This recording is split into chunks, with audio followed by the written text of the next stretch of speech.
tengo mil cosas más, pero bueno, sobre la tradición plebeya, qué distinta es la marca peronista de la marca radical, en ese vínculo, digamos, ¿no? La de la gratuidad y la de la democratización, como tradiciones plebeyas, yo lo diría en plural.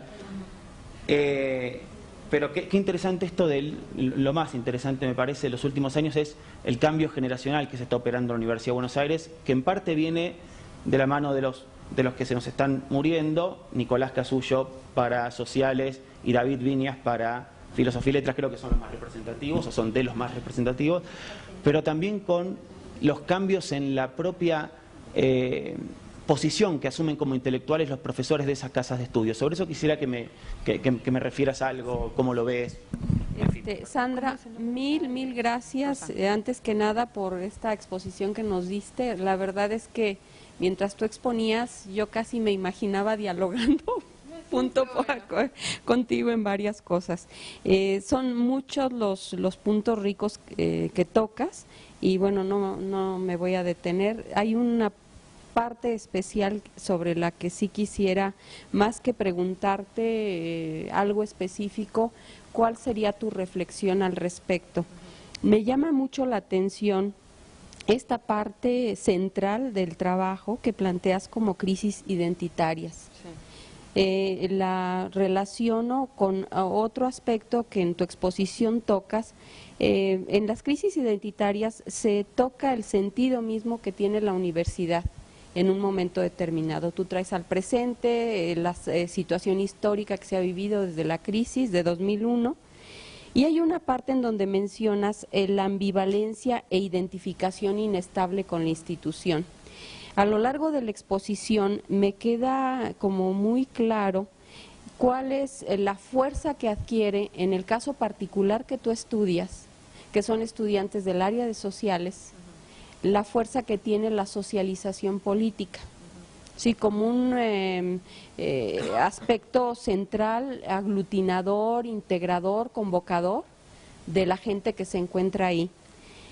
Yo cuando te escuchaba pensaba, realmente este tema de las adscripciones identitarias es un aspecto central que corre en diferentes tipos de instituciones, que cuando tú tocas el tema de crisis y de ambivalencia, es claro la forma en que esto, digamos, detona en el caso de la universidad que tú estudias y específicamente de estos grupos.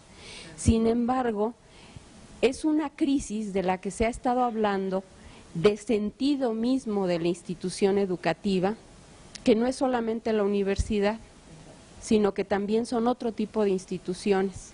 Entonces, pensando, o incluso de otras áreas dentro de la propia universidad, por ejemplo, ingenierías, tecnologías, y que me hacen pensar en la otra parte o los otros aspectos que no han sido tan destacados, que no son tan visibles, pero que son centrales y que son como los que también están tocando el centro de esta crisis y que tiene que ver también con socialización cognitiva.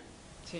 Y con socialización, por llamarle de alguna manera profesional, aunque no es exactamente eso, es como preprofesional, ¿no? Porque es el proceso de formación para la transición hacia, ¿no?, el ejercicio. ¿Tú cómo verías esto pensando no solamente en la universidad, sino en otro tipo de instituciones? Porque a final de cuentas, en el caso que vas presentando, entiendo los aspectos que vas destacando, experiencias de conocimientos, la sociabilidad como un aspecto central de la vida en la universidad.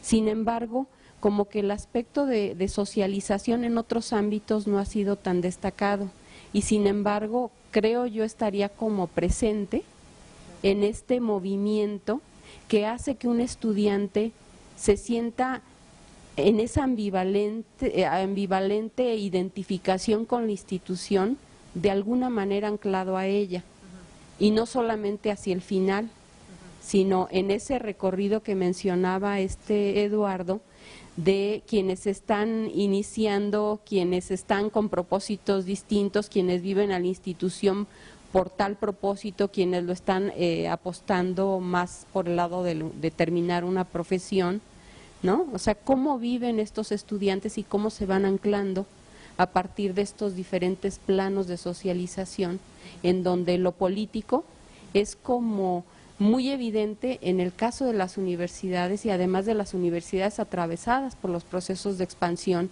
y por procesos además fuertes de politización, como producto también de haber sido caja de resonancia de muchos procesos políticos de la sociedad. ¿Cómo ves tú esto? Respecto a la pregunta de Rosa Nidia, los estudiantes no tienen registro de que la UBA es una institución más. La UBA aparece con un componente como mítico, ¿no? Cuando recuerdan, indiscutiblemente iban a ir a estudiar a la UBA. Es cierto que las instituciones metropolitanas se habían creado, se estaban creando, eran muy recientes, ¿no? Entonces las otras opciones era la Universidad de La Plata, digamos, la Universidad de Buenos Aires es la única universidad pública en la ciudad, ¿no? Después hay universidades privadas, no hay dos universidades públicas en la ciudad de Buenos Aires.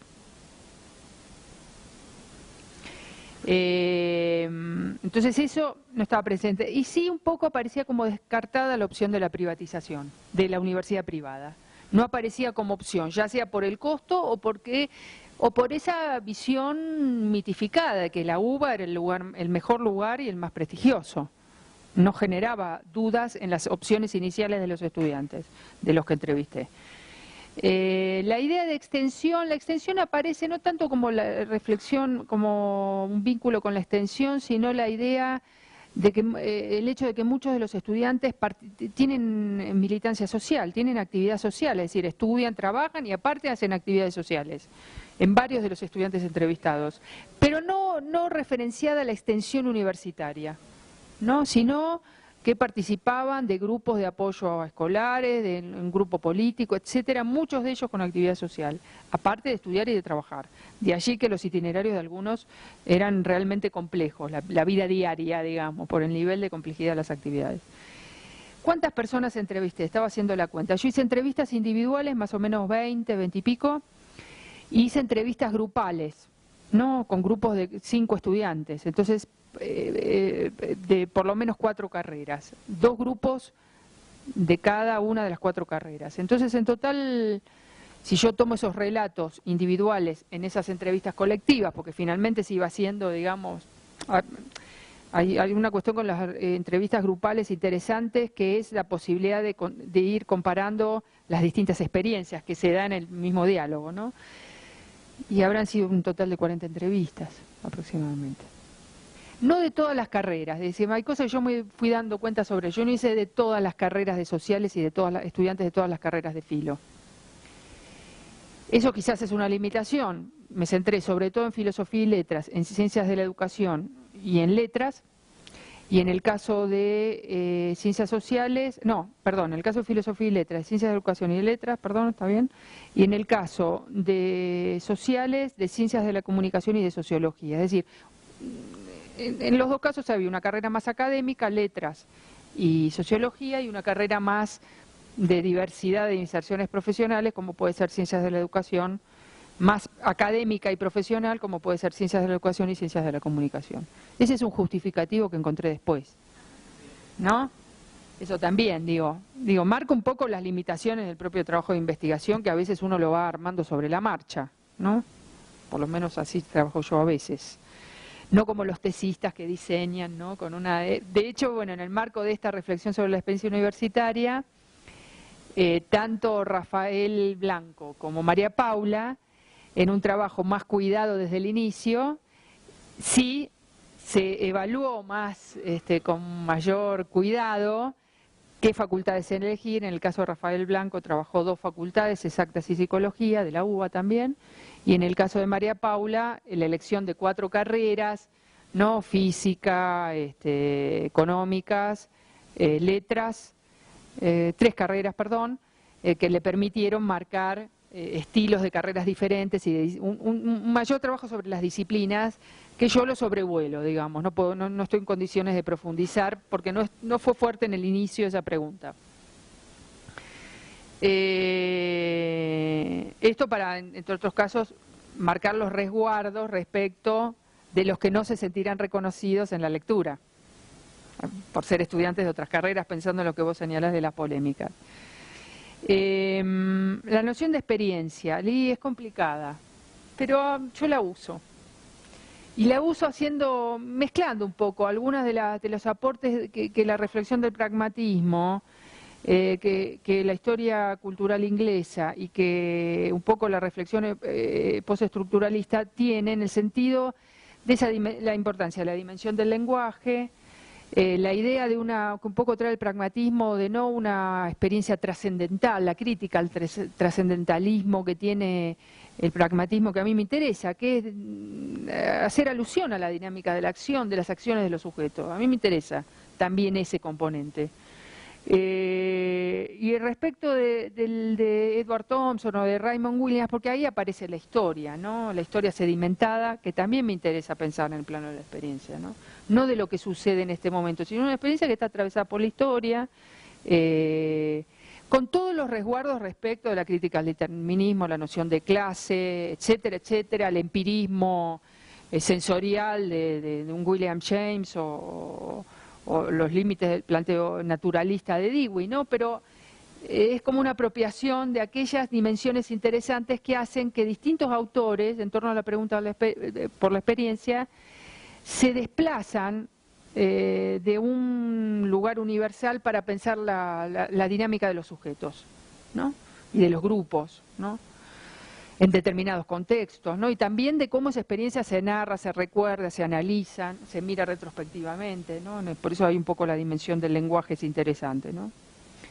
Lo que vos señalás respecto del tiempo de espera en relación al trabajo de Bourdieu, sí, es verdad, ahí hay registros, situaciones de experiencia muy diferentes entre el estudiante militante, la estudiante casada, que tiene que volver a la casa y organizar con toda la familia quién se queda con la nena y preparar la comida a la noche y todas esas ingenierías increíbles que se hacen para poder ser estudiante, ¿no?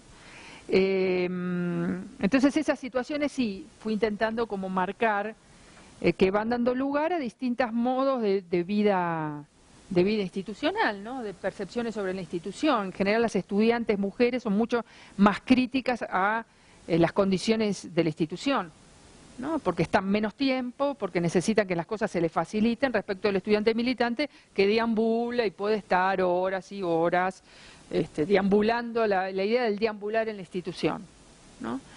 Y entonces con una naturalización de los malos servicios de la institución, porque de alguna manera no son cruciales para su propia experiencia institucional, ¿no?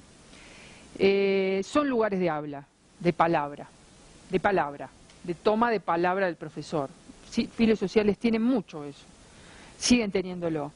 Y hay una idea de la escucha pasiva, por eso a mí todas las cuestiones teóricas respecto del habla me interesaron, porque hay un habla silenciosa. Yo siempre que pienso en las situaciones de las clases teóricas, por ejemplo, donde hay un silencio de los estudiantes, pienso en el habla silenciosa del estudiante, ¿no? Cuando escucha, en ese lugar aparentemente pasivo, de sentarse a escuchar al profesor y tomar nota, al mismo tiempo que pasa por esa habla interna, ¿no? Me parece que las entrevistas permitieron, ¿no? Desplegar eso que quedó un poco en silencio, ¿no? Durante su experiencia estudiantil, ¿no? Pero hay una tensión relacionada con la toma de la palabra, porque creo que eso conserva cierta escena ilustrada clásica, a veces puesta en cuestión en algunas carreras, pero no siempre, ¿no? Y también tiene que ver con el lugar de ese profesor intelectual, autor de libros, digamos, y el recuerdo fascinado de muchos estudiantes de las clases de ciertos profesores, ¿no? No en todas las carreras, ciencias de la educación no, hay una descalificación de muchas clases teóricas. Sin embargo, letras, ¿no? En particular, o sociología, aparece sí cierta fascinación con el lugar de ciertos profesores. Una preguntita de Sí. aclaración. Todavía se usa, en mi época, ¿cierto? Sí. El apunte como la transcripción de la grabación de la clase. Existe, en este periodo que yo analicé, la clase grabada y desgrabada, ¿no? La transcripción de la clase. Bueno, uno de los estudiantes que yo entrevisté una forma de ingreso económico era la grabación y desgrabación de clases, ¿no? En tiempos previos al grabador digital, ¿no?, que usamos ahora, ¿no? El tema de la polémica, Nicolás. Sí, le temo a eso. Le temo ¿por qué? Porque, a ver, no le temo, me parece que puede generar polémicas. Pero hay un filo delicado que es mi interpretación sobre el devenir institucional. Mi interés es un relato histórico comprensivo, no justificativo, ¿no?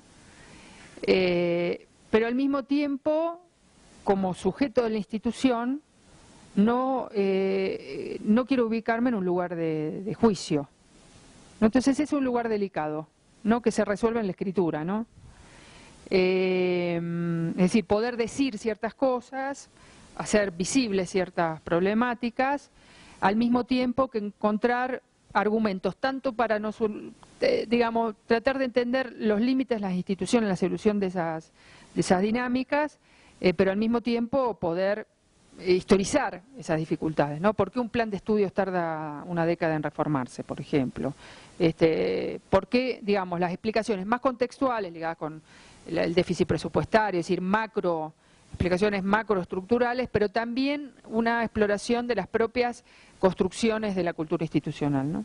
Ese equilibrio, ¿no? No es decir, todo el problema es el neoliberalismo, nada más, ¿no? Sino un mix entre, bueno, esas condiciones más de desfinanciamiento de las instituciones públicas y de las dificultades que esto impone, pero también lo que se construye en la propia cultura de la autonomía universitaria, que va convalidando y naturalizando ciertas dinámicas, ¿no?, y ciertos procesos complicados. Cierta falta de sentido común muchas veces, dificultades para los consensos. Bien lo de la cultura material, ¿no? Yo no trabajé tanto la noción en este sentido, pero de alguna manera hay una exploración de la cultura material en algunos puntos. Los usos profanos de los espacios, cantidad de entrevistas respecto de la cuantificación. Me parece que los censos de estudiantes de la UBA me dieron esos elementos más de una estadística más general, ¿no? Sin embargo, me hubiera gustado hacer una encuesta, ¿no? Esas cosas que uno se queda pensando después, ¿no? Así como me hubiera gustado haber hecho entrevistas a las carreras que no pude hacer entrevistas, ¿no? Esa es una limitación que hay que, bueno, que es parte de la cuestión. Y a Rosana, ¿no? Bueno, la crisis identitaria.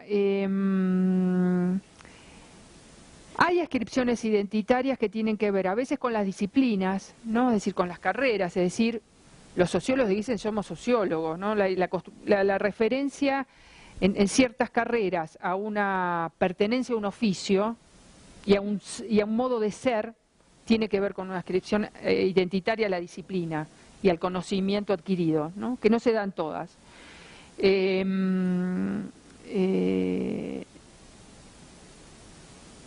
Y evidentemente, estos procesos de socialización no corresponden solo a la universidad. Me parece que hay muchos rasgos comunes con otras instituciones.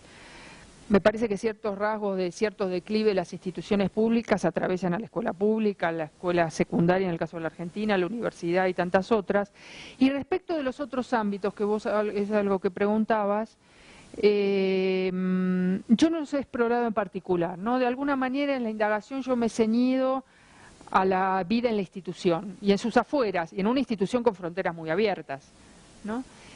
Pero en este sentido no ha sido, hay temas que no he explorado, ¿no?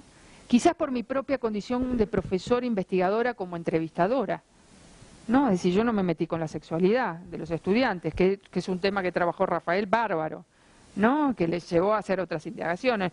No indagué demasiado sobre la vida cultural de los estudiantes, sobre la cultura juvenil, no era un registro que me interesó tanto. Si bien pregunté sobre los consumos, si iban al cine, al teatro, etcétera, una serie de cuestiones, pero finalmente no era tanto esa ruta que me interesaba. Me interesaba un poco esa dinámica en relación con la institución, ¿no?, esa tensión entre la condición o la experiencia estudiantil en instituciones con determinadas características muy singulares, muy atravesadas por la politización, por otra parte, ¿no? Y el periodo de crisis. Me parece que ese contexto epocal también, que fue muy conmovedor, que fue muy difícil para los que nos desempeñamos como profesores transitar ese periodo, ¿no? Fue difícil, Entonces ese urdimbre de cuestiones generaron una trama acotada a estos temas y dejando afuera otros, ¿no?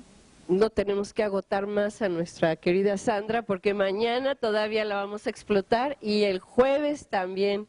Entonces, seguramente quedan muchísimas cosas que seguir conversando porque, bueno, el trabajo que nos presentaste es sumamente rico y nos interpela de muchas maneras. Pero vamos a dejar aquí las cosas. Reni, muchas gracias por estar aquí apoyándonos con toda la parte técnica. A ustedes por su participación y a Sandra de nueva cuenta, muchas gracias por esa espléndida presentación que nos diste.